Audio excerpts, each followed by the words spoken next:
All right, we are here. We are, truth be told, with Tony and the amazing Captain Ron on location, and in a undisclosed location. Undisclosed location, and at least he has pants on. But but go ahead and tell everybody who we have on today. Well, who we have on today, we don't know if he's wearing pants or not. That's the first thing I'll mention. Secondly, we saw him in May at the Finding Your Magic Festival in Las Vegas. And he put on a great festival. We had a wonderful time in Las Vegas. He did a great job. And he's a friend of the show. And we're watching TV the other day in Los Angeles. And lo and behold, guess who's on there? Our friendly mad scientist is out there, and he stumbled across a time warp or something, Tony. And we figured we better get him in here to explain to our audience and ourselves what the hell he actually found. Joshua, why don't you tell us how you're doing and what the hell you discovered? Well, I thank you, Tony and Ron, for having me back on. It's always a delight to talk to you fellas. And, this has been a very unexpected, shocking discovery, really, because okay, here's the bottom line. Here's how all this happened. Of course, I do a lot of work in Las Vegas, and so this year, my wife Lauren and I decided to finally get a part-time residence here. And I was looking for a good excuse to go to Area 51, the big secret base that's hundreds of miles north of Vegas. And about that time, serendipitously, I was contacted by a Silicon Valley engineer named Ronald Heath, who said, you are a guy who has every meter that exists, but I've got a meter that I just invented for the guy who has every other meter. And I said, I'm all ears. Let's hear.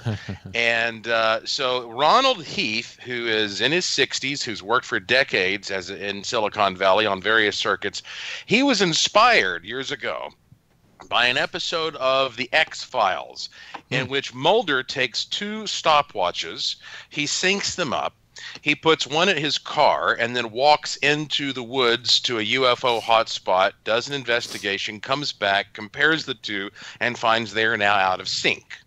So the idea is that there was some kind of gravitational space-time anomaly there that, changed the way that time was flowing. And so he said, I want to someday make a device that's user-friendly that will replicate this. And so he created this instrument called the Differential Time Rate Meter, or DT meter. And essentially, this is a little blue box that has a display on it like a calculator that says 0.000000, and it's hooked to a 100-foot long cable, and on the other end is a sensor. And that sensor is constantly sending a signal back and forth between these 2 points, and it's comparing them. And there is no reason that signal should ever deviate. It should travel consistently from point A to point B and back at all times at any particular place. And Ronald Heath has had at least two of these things running for months, 20 hours a day, California, logging the results. He screenshots. He says, I've never captured one anomaly. So he told me that he would send one of these to me to be the very first field investigator to take one out and try it. And so I said, well, this seems like an opportunity to go to Area 51. Now, so again, I'm going to keep this story as short as possible, but here's the bottom line, guys. I decided to go to Area 51, spend the night there, and drive back, testing various points in the desert along the way there and back. The reason I picked, of course, Area 51 is I've heard all kinds of stories over the years, especially from people like the controversial Bob Lazar, right, about this kind of like a technology that's being experimented with at Area 51 that might manipulate gravity and space and time because it's UFO based. So the irony is I went all the way to Area 51 and back, testing every 20 or 30 miles as controls. And at Area 51, everything was pretty normal. But there was this one sort of nondescript spot about 20 miles north of Vegas in the middle of the desert on the side of the road where I captured, according to the DT meter, time actually slowing down by 20 microseconds. So what that means is if you take 1 second and you slice it into 100,000 pieces, 20 of those pieces slowed down for a moment. And now I've tested this meter all over the place in 110-degree temperatures at night in the middle of a raging thunder and lightning storm. This thing is always extremely stable. So I showed that result to Ronald Heath. He said, "Whoa, that's incredible." And here's the real kicker, guys. It turns out that that spot just so happens to be, as I later found out, one of the most popular UFO hotspots in the entire region, where stunning footage has been captured of UFOs, where people have had intense close encounters, all this kind of stuff at this one weird little spot. And so this got covered by the news, and the next thing you know, it was in Newsweek, Inside Edition, it was covered in China and Russia, and it's just been a huge whirlwind of international publicity. And so I'm hoping I can continue using this technology to document these anomalies that might coincide with places where people are having paranormal experiences. Has Ronald ever found a time lapse like that? No. As a matter of fact, I am the only person who has documented any such anomaly. And now this meter was only invented months ago. And again, I have the advantage of being the first person to actually take one of these out into the field. But now that I've been talking about this in the media, more people are requesting these things. He's making more of them. By the way, I don't sell them. I don't have a vested interest in them. I mean, this is not, I've never even discussed that. So I believe that as more and more investigators go out and use these, that we'll start to find that these kind of time-space anomalies are actually much more common than you would expect. Now, what was there are places on the earth. Go ahead, Tony. No, I was going to say, what was the? You said it was a spot. Was there a certain size that this spot was? Like, you know, a foot, you know, a mile. I mean, what was the diameter of this? Well, you know, here's the interesting thing about that particular spot. You know, I was traveling from Las Vegas up past Rachel, Nevada and back. And so I was just dividing it into increments about, again, 20 to 30 miles. And the only reason I stopped at this particular spot was that they were doing road construction. And so there were miles of road, like traffic cones and barrels preventing me from pulling over. And so as soon as I got clearance, I just pulled over on the side of the road. It was arbitrary from my point of view. It could have been, you know, any spot. I uncoiled the, you know, 100-foot cable. And so basically any kind of an anomaly that was picked up would have been within that 100-foot range, since that is how the instrument is designed. Miles of road. Did that, did you try it more than once there, or was it just a one-time thing? I have tested it now, I think 4 times at that particular spot. I have not gotten the anomaly again. And that's why this is a true anomaly. And of course, there are people who are saying, well, could this just be a technical glitch? Well, look, that's certainly possible. But that also seems pretty unlikely to me, considering that the instrument has been tested under all of these extreme conditions, always has behaved consistently. It was amazingly synchronistic that it just so happened to be this spot where all of this amazing UFO activity is occurring. And furthermore, it's not really that shocking, or it shouldn't be, that these time-space anomalies and space-time anomalies, however you want to word it, exist here on Earth. That's why we glorify Albert Einstein. That's why we glorify Stephen Hawking. These are people who are talking about these things. And NASA has conducted a number of experiments, not least of which being the Gravity Probe B project in 2004, where they sent satellites all around the Earth measuring the curvature of space-time and demonstrated that there are all of these inconsistencies in space-time and the gravitational field around the planet. And we have to face the fact that we're not just talking about some kind of phenomenon that happens way out there in space. No, we are a part of what's happening in the universe. And so these things can happen right in your own kitchen, right in your own backyard, or in this case, on the side of the road in the middle of the desert. Now, when you went back out, because is the spot still hot?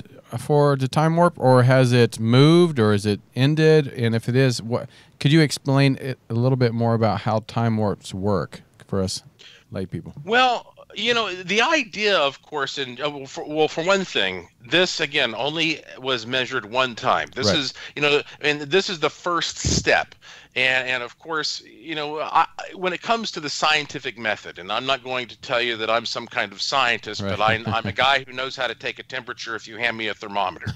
And so basically, the first step in the scientific method is to go out and gather data and to plot points. And so this is step number one, which is going to continue.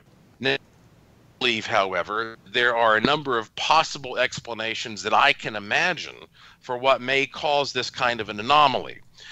First off, we could have the fact that, sure enough, there was some kind of a UFO zipping by there, and if I hadn't had my nose stuck in this instrument and I looked up in the sky instead, I would have seen something. So I may have gotten very, very lucky in terms of being there when one of these craft were flying by in this hot zone. Secondly, there could be some kind of a technology that the government is experimenting with.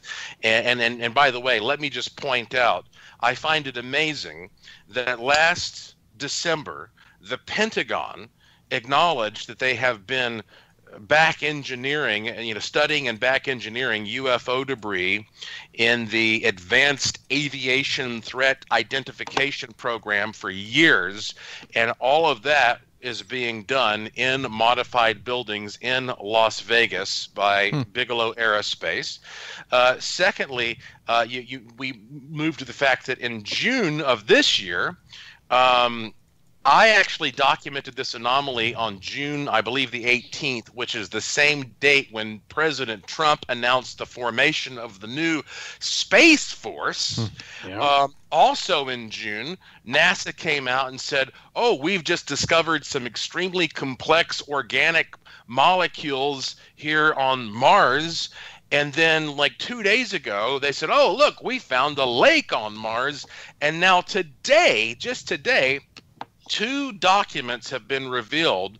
One, a letter from Senator Harry Reid to the Deputy Secretary of Defense. The other, a list of a list of studies that were being done and probably still are, that are proclaiming that they have discovered some kind of extremely exotic technology that has implications for space flight, for communications, for weaponry, and that they have to protect this because if it falls into the hands of our adversaries, there could be catastrophic implications. So it's like, what could that possibly be? So I think, the fact that all this stuff is centered around Las Vegas means that there may have been some technology being experimented with that I caught a little side effect or byproduct of.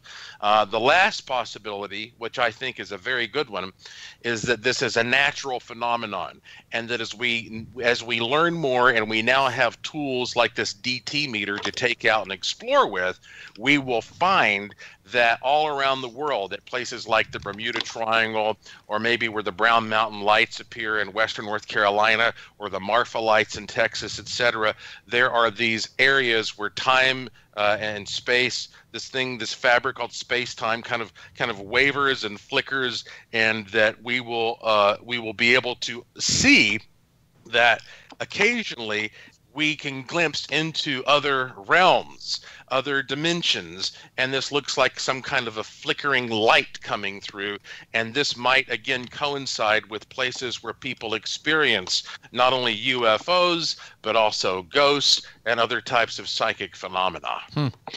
I do feel like I've heard of places like maybe even Sedona or the Bermuda Triangle where they say that there's been these time lapses people have experienced. So, maybe that would be a place to try this thing out. Well, one of the exciting things for me is that, I've been doing this kind of investigation for 27 years. This is all I do. I'm self-employed. I control my own schedule. Nobody can fire me, meaning that I have complete freedom to go out and find what I find and talk about it. And I for years have been thinking, well, in the paranormal field, we've been kind of spinning our wheels from a documentation point of view, because you have people running around with the same old electromagnetic field meters and electrostatic meters and, maybe the occasional Geiger counter, some night vision, etc. Well, now we have this brand new device which makes it easy for anybody to go out and start looking into space-time anomalies. And I, therefore, plan to go back and now revisit many of these places that I've investigated over the past 27 years and retest them now, and therefore be able to gather data in or from this new invisible realm. And I really do believe that space-time anomalies tie all paranormal phenomena together, and we can dig into why I feel that way if you want to, but that's the bottom line. Well, yeah, I was going to say, why do you feel this is? Why don't you dig in a little bit and tell us why you think this is occurring? Okay. Well, I wrote a book about 10 years ago called The Secret Wisdom of Kukulkan, where I talked a lot about this topic, but here is ultimately how we have to view this. Let's look at, say, ghosts, for example. When most people see what they describe as a ghost, they see a figure that seems to be out of its normal position in time. So it's usually, of course, somebody from the past, occasionally somebody from the future. Now, when it comes to UFOs, you have all these stories about, like the guy who's driving down the road in Texas on a Wednesday night at 10 p.m. and all of a sudden the big Spielberg flying saucer appears overhead, and suddenly his pickup truck stops working, and then when the UFO flies away, the pickup truck starts working again. He doesn't have to turn the ignition. It's not like the engine was shut down. It's like the time itself stopped, and occasionally people experience consciously missing time. Let's look at cryptids. People talk about creatures like Bigfoot. They're walking down the pathway where Bigfoot was, and all of a sudden the footprints just end and mid-pathway, as if this creature had changed its position in space. And since we know that space and time are connected, well, there's your time element. When it comes to ESP and psychic phenomena, people often talk about seeing things in the future or the past, precognition, postcognition. There's the element of time. Time keeps coming up as a central element in all of these things we call paranormal. And so it reminds me of that great quote by Charles Fort: you can measure a circle beginning anywhere. And so I'm tending to think at this point that if we understand what these space-time anomalies are all about, then we're going to bridge the gap between traditional mainstream and science and quantum physics and these things that people experience and describe as something paranormal. And I think what's fascinating is, like you said, you're one of the first, if not the first, to experience this in our field. And so, did you have any after effects or effects on your physical body or mental stability or anything afterwards for a brief moment or later? Well, that's a really interesting question. I would say, well, the first thing that came to mind when you asked me this is when this story broke. And by the way, the reason it broke is that I got called to do an appearance on Coast to Coast AM at the last minute, and I didn't have anything prepared. And so I just talked a little bit about the fact, well, I'm about to go out into the desert and do some tests, and I just sort of left it at that. And then an assignment editor from Fox 5 here in Las Vegas was listening, and he said, let us know what you find. And so I told him what my findings were, and I put a little video presentation together, which, I have a little podcast that I do every day on my website. Every day, Tony. Every day. Yeah, yeah. And it's short, though, It's a totally independent, short. It's like 20, 30 minutes every day where I just sort of keep everybody updated. And so I put a little like 2 or 3 minute presentation together, and on my website, joshuapwarren.com, I have all kinds of crazy stuff there. And the assignment editor said, let's do a story on this. And so Fox 5 met me at that site. They did a story, and within 90 minutes of that story airing on the television here in Las Vegas, all my devices started blowing up. My cell phones, I have multiple cell phones, my laptops. You're being hacked. You're being hacked. Change your passwords. Change your passwords. And so immediately I went in and I started and I already have pretty good security setup on everything. I had to go in, change all my passwords. I was like, who the heck is hacking me? Like, what's going on here? And then after that, I got sick as hell for a few days. I wasn't sure what was happening. I believe, in retrospect, I may have gotten the norovirus because they said that there was an outbreak of it here, but I thought that was ironic timing because when this story broke, suddenly it got picked up, as I mentioned, by everybody all over the world, and I started getting all these requests to do interviews, and I could hardly even speak. I was literally doing interviews sometimes with the garbage can next to me because I was afraid I'd have to hit the mute button and vomit. And so, I'm not going to be paranoid and say that I was being targeted or something, but to be honest, it was a very strange effect. It hit me and it hit my wife, but she got it maybe a couple days later. So I'll be honest with you. While you were talking, Tony hit the mute button and he vomited. So yeah, right. just unrelated, but just being honest. Hoy. Go ahead, Tony. No, I think I find it very fascinating because you see in these movies a lot of people after the fact they do have encounters with UFOs or aliens that they always have a physical ailment afterwards. So that's kind of a normal. And we're so sensitive. A tiny thing like microseconds would probably affect our body. Right. Well, think about this. Okay, obviously, when we're talking about such a small amount of time fluctuation, you might think, well, that doesn't make a big impact on the practical world. But what if when you encounter some kind of deviation like that, the human brain is so sensitive that sometimes you do pick up on that and you experience it as deja vu. Mm-hmm. Where suddenly you're just sort of like kicked back for a second or two, and you're like, "Whoa, what was that?" That's a universal phenomenon that nobody has ever properly explained. That is a great idea, Joshua. Yeah, I really think that's exactly what that could be. Something like that. That's a really clever way of looking at this.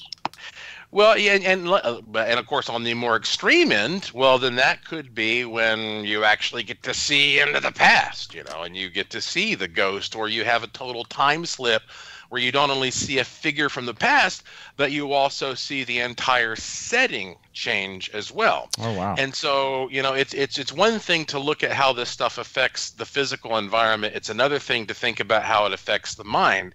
And one more thing I'd like to point out is that, in Colorado, there's this Air Force base called Schriever Air Force Base where they operate the GPS system. It's a very secure place. They have 32 satellites around planet Earth that they call a constellation of satellites. And all these satellites work in tandem as one gigantic singular instrument. And as Earth is flying through space, and these satellites are flying through space, sometimes this satellite system encounters some kind of a ripple in space-time. And it takes a maximum of 170 seconds for that ripple to pass through the entire system. The amazing thing is that if the GPS system is being used to construct some kind of a mega structure, like a big bridge or viaduct or factory or tower or airport or whatever, then you can actually dissect those structures and you can see imperfections within those structures that reflect the ripples in space-time that were manipulating the GPS at the time those things were being constructed. And so this is a reinforcement that we're not just talking about something that's fantasy or sci-fi or something that, again, doesn't relate to us here on Earth. These inconsistencies in gravity and space-time are very real things that are actually encoded within our very own physical constructions. Wow. Now, can you use this device not only for, you know, time warps and UFOs, but also on the other paranormal side with, you know, ghosts to anything like that? Is that something that you could use in that area too? Well, you know, in my opinion, since the space-time anomalies seem to be a component of these things that we consider paranormal, right, then I would imagine that if you go to any place that is renowned for paranormal experiences, whether it be ghosts, UFOs, psychic phenomena, cryptids, etc., then you are likely to find some kind of space-time issue there. And so you can really start, you know, becoming very creative with re-envisioning the entire setup of Earth. For example, one of my favorite stories is the story of how Benjamin Franklin, who was a self-made scientist, traveled back and forth all the time between America and Europe. And he, along with everybody else, realized that often, pretty much every time, when you would travel back from Europe, it would take 2 weeks longer to return than it would to get there. Now, all the mariners knew this, but nobody knew exactly why. And so, operating on a low budget, Benjamin Franklin, he decided to start dipping wine bottles, empty wine bottles, into the Atlantic Ocean on his trips. And every time he did that, he would sort of measure the temperature and plot it. And over time, this created a pattern which he realized was almost like a warm river of water flowing from west to east through the Atlantic Ocean, and he called it the Gulf Stream. And so that was his invention. He created a map of the Gulf Stream. He published it, and guess what? Nobody cared about it for at least 4 or 5 years. During that whole period of time, you had all these merchant ships that could have saved tons of money if they just knew how to navigate around or with the Gulf Stream. But it took them a while to realize, hey, this guy was right. And so what I feel like we have here is a similar situation, where what I've done here is possibly plot a first point of data, and that over time, my work combined with the work of other investigators who are now going to go out around the world doing this may end up demonstrating that there is some kind of a system, a series of highways, for lack of a better word, that are around the world that are sort of these avenues where space-time and anomalies are more prominent, and that those things will align with all kinds of experiences that span the spectrum of what we call traditionally paranormal. Yeah, as you get more of these out there, there'll be more people using them, and eventually you'll see more data and more points. Did you, when you saw that it was changed, because you had probably already checked it 50 times, and it was the same, did you freak out when you saw that it was different? Yeah, I did. Because at that point, I had already used it enough that I realized this thing is... It's probably not going to pick up anything. I mean, and especially at that point, because I had almost just barely begun my journey into the desert. Again, I was only 20 miles outside of Vegas, and you know, you have to drive. It's like 150 or 60 miles drive just to get to the area where they consider Area 51 around Groom Lake. And so I was expecting that to come much later. And so when I saw that anomaly, immediately it was jarring to me because I was already very comfortable with this meter. I'd had conversations with the creator of the meter, and he's a very sort of professional, dry, experienced engineer type, and he's very data oriented, and so he basically told me, like, I've created a meter that's not supposed to actually measure anything. That's amazing. He said, like, the only reason, according to the classroom education, that you should get an anomaly on this thing is if a black hole approaches Earth. Wow. And so I mean, he wasn't expecting it to actually to capture anything, and I'm the only person to this day who has documented any kind of an anomaly with this. So I find that it's kind of like probably going out and trying to catch a rainbow or a strike of lightning. And Right. so again, whatever caused it that day, I got lucky to be there at that place at that time. But I can certainly tell you that when it happened, I immediately knew this was extremely weird, that this should not happen on this fair afternoon in the desert. And then, of course, what I find most incredible is that when I tell you that is a UFO hotspot, I'm not telling you that anecdotally, okay? If you go to joshuapwarren.com and you scroll down the homepage, you will see a video I put together that's maybe about 2 or 3 minutes that will show you some of the UFO footage that was shot there, especially footage by a man named Steve Barone. You can look at the footage for yourself. And furthermore, you can see me go out into the desert to that spot with a man named Sean Kevin Jason, who had a profound close encounter with a gigantic triangular craft that was less than 20 feet over his head, hovering there for 10 minutes. Oh, wow. In 1996. I went out there with him. He stands right there on camera, and he says, this is where this happened. He even has a model, it's like a little toy that's really cool, a model of this craft he saw in his hands, where he tells us about what he saw. Now, what are the chances, guys, seriously, that I would go there and I would get that anomaly at that little spot and then find out that this kind of amazing stuff has been documented there? And let me just reiterate, this is not legend, this is not folklore, this is not, some kind of anecdote. I'm giving you the specifics. I'm showing you the footage. I'm giving you the names. I'm going out there with the people who have had those experiences at that particular site in the middle of this vast desert. That's an incredible addition to the story that makes it even that much more intriguing. And it's interesting you said that guy said a black hole could affect this, because immediately when you were describing this to me, it's such a precise instrument, because you're talking about, fractions of a millisecond. I was thinking it would be interesting to use this device at CERN. Well, I would love to do that. Yeah, any of these particle colliders, and right. And one of the cool things about this instrument is just to make absolute certain that you're getting something truly anomalous here.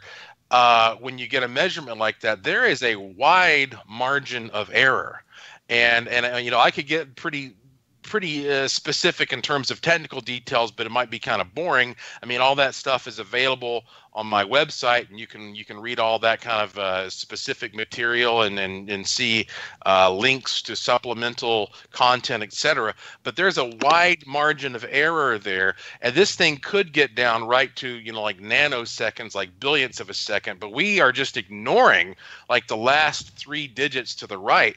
We're not even paying attention to anything except starting with that 4th digit from the right. So when you go to some place and you get an effect, then this is a very significant effect. And therefore, if we went to something like someplace like a particle accelerator like CERN, then I'm sure that what they're doing has to create some kind of a big ripple in space-time right when that moment comes, when they slam those things together. Yeah, they talked about them creating micro black holes. Yeah. Yeah. Well, that's the thing. It's like they, on a civilian level, might be patting themselves on the backs for making such progress, but you see the kind of documents that were revealed today, the ones I was talking about, where Senator Harry Reid was writing to the Secretary of Defense almost 10 years ago, talking about how profound the technology is that they've been working with in the military. And it makes me think that the military is light years ahead of the civilian scientists, because civilian scientists are they're skittish folks, because they spend their entire lives working to gain these credentials, and they spend a lot of money, and then once they finally earn a position of esteem, they don't want to rock the boat too much. They want to make sure they get tenure and all that sort of thing. And the military, they don't give a crap about any of that stuff. All they care about is what works, right. What's going to be effective. And so they move at a much, much faster pace, and they have the legal authority to keep the data to themselves. And that's why I think the military is way ahead of even these civilian scientists. It could be even HARP or something, I mean, it opens your mind to so many possibilities that could be affecting this or causing this. Well, it's possible. Yeah. I mean, that's the thing. It's like you can look down the list of what, again, we are capable of envisioning, and you could say, all right, was this a UFO that was zipping by using some exotic technology that created this? Was this a government experiment going on, which may also incorporate some UFO technology that created this? Or was this a natural phenomenon? And I think among those three possibilities, you can kind of include all that stuff, including HARP. But, at that particular spot on that particular day, I have no reason to believe that any kind of HARP technology was being used, because I was also using other instruments. I wasn't just I love it. with the DT instrument. I was using a tri-field natural EM meter Model 2 on the radio microwave setting with an external coil antenna plugged into it. I had not one but two Geiger counters. I mean, I had all. Yeah, I understand, as people do. Of course. You're the only one doing this. Tony and I wouldn't do that. We'd take binoculars, and that's it. Right. And a toothpick. No, I had a nice array of equipment. I was videotaping everything the whole time. I had everything documented, and everything else was operating normally and did not show any aberration. And but according to mainstream modern physicists, if you did have a space-time anomaly, it should not necessarily affect those other instruments, because they claim that there are only, fundamental forces of nature that are like, you've got gravity, you've got the electromagnetic, you have the weak nuclear, the strong nuclear, and those things are not supposed to interact. Now, we know that they must interact somehow, because we're all within one universe, and someday maybe we'll figure that out. But in terms of the instruments that we have right now, it would make perfect sense to have all these other instruments that show nothing. At the same time, you have a space-time anomaly picked up on an instrument that is designed specifically for that purpose. Now, have you had any agencies contact you or approach you about? Well, the closest thing to that would be, I did get an email, a very thoughtful, lengthy, well-written email from a man claiming that he works for NASA. And I have looked as much as I can into his story, and it seems to be true and legitimate. And he said that he is absolutely enthralled and fascinated by this, and that he has purchased one of these DT meters, and that he is going to go out to various places like Machu Picchu and the Iseti Ranch and some other places that are renowned for strange phenomena, and take tests, not on behalf of NASA, he said, but just for his own pleasure and his own interest. And so that's pretty cool. I look forward to seeing what his results are. But in terms of officialdom, no one has contacted me. Cool. Well, it's an amazing story. I think it's a unique thing. It'll be great if you have a second anomaly. It'll really light things up. We're running out of time here. We've got only so many nanoseconds left. What else are you working on? You've always got so many things going on.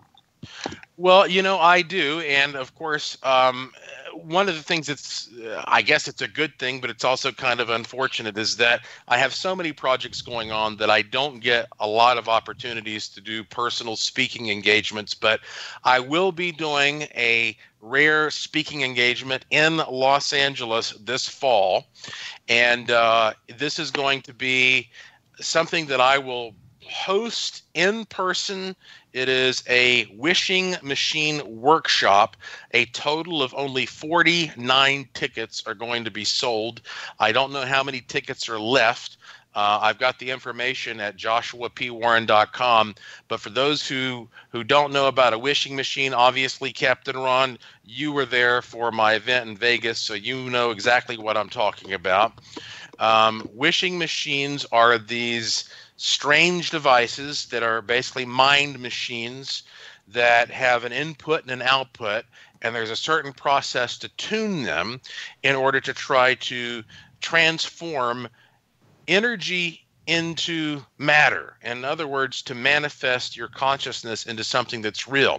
And this is something that I've studied pretty much my whole life. And everything you study doesn't have to be just about spooky things. How does a ghost materialize and come up and interact with you, or how does a UFO appear out of nowhere? You can also apply these things to stuff that benefits you in life, how to have a more successful, happier life, and, make more money and have better relationships and all that kind of stuff that you see on the infomercials at night.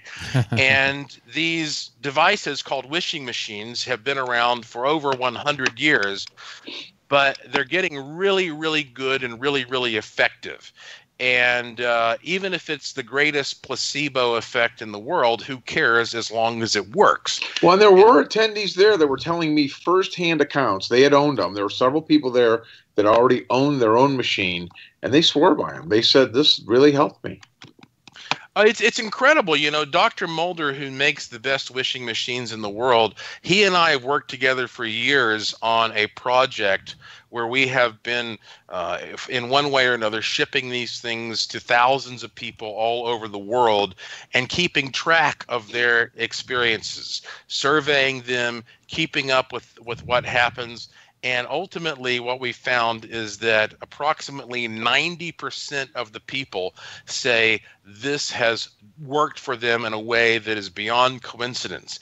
The other 10% are often working on projects like trying to fly like Superman or live forever like a vampire, or something that defies the laws of nature. And so the overwhelming majority of people who get one of these things, who learn about them and use them, have a life-altering experience. And I myself, I have used a wishing machine every day for the past 15 plus years. As a matter of fact, I have about 10 of them going simultaneously on various... Every day you do this? Yes, every single day. You're busy every day. You got your own podcast every day. You got the wishing machines going every day. Unbelievable. Well, the fact of the matter is, look, I have a wonderful life. I get to travel all over the world. I keep my own schedule. I do what I love. I have a fantastic wife. I have a wonderful family. I have a contract for a television series right now. I've published many books with major publishers, and I believe that these wishing machines are a big part of it. And I could give you some very specific stories that are just uncanny about, little tests that I've done just to prove that these things work. But when I do my event in Los Angeles, the idea here is to get this intimate group of people together where I'm going to tell them some stories. I'm going to show them everything I know about this complete process and how all this works. I'm going to crack one of these boxes open, show them what's inside of it. We're going to go over all that, and you get to hang out with me and fully understand how to use this effectively. And there's a lot of free educational content on my website, joshuapwarren.com. But, Captain Ron, it was just so wonderful to have Melissa here in Las Vegas. I'm hoping that you'll be there for my event in Los Angeles. Of course, absolutely. Of course I'm going to be there for the event. And I'm sure if you set your wishing machine, I figure if you start now, if you use it every day, by the time he gets to October, I think, Tony, we could probably get him on the air at Gower Studios for another Truth Be Told update. Oh, of course. And I'll book a limousine to drop me off at the door for your event. Yeah, you know what? Let's do it. I mean, to me, the more the merrier. This is it's the Ruby Theater there on Santa Monica Boulevard. Oh, nice. It's yes. a small, intimate place, but it's perfect for this. And I tell everybody, look, right, if you go there and you buy your ticket, and it's not that expensive, if you're not happy, I'll give you your money back. I mean, to me, this is about taking that step, because I've already done one of these workshops in Asheville, North Carolina, where I'm from. I did one in Sedona, Arizona, and so I want to do one in California so I can say I've done them coast to coast, and this will be my last one. Awesome. Yeah. We'll be there. Well, we'll be there, and thank you, and we'll definitely help you promote, and hopefully some of our listeners and viewers will come and join us with Joshua, and we'd love to have you there. So, but thank you, Joshua. This has been great, as always. You're such a fascinating man, and always bringing something new to the table. So, and the only guy in the world that would stand out in the desert with 30 machines running to see if one moves by a nanosecond. Right. Well, hey, you guys are great. Thank you so much, Tony and Ron. And again, always great to speak with you. And I look forward to next time. You got it. Awesome, brother. All right. This is Truth Be Told, Tony and Captain Ron. Until next time, we're going to be right back here every week, bringing truth to you. So until then, we'll see you next time.